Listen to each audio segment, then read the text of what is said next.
এই যে তাল ফেরতা হচ্ছে বা সুরের এই যে বৈচিত্র্য, এটা কিন্তু মনোসাহী বৈশিষ্ট্য।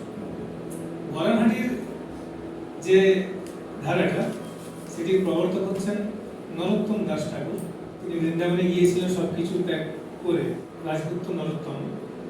তো যেহেতু রাজার ছেলে, একটা রাজকীয় রুচি ছিল, তো ওই জন্য বৃন্দাবনে গিয়েছিলেন এবং সেখানে শাস্ত্রীয় সঙ্গীত ওখানে শিক্ষার প্রভাব বাংলার কীর্তনে প্রবেশ করেছিলেন।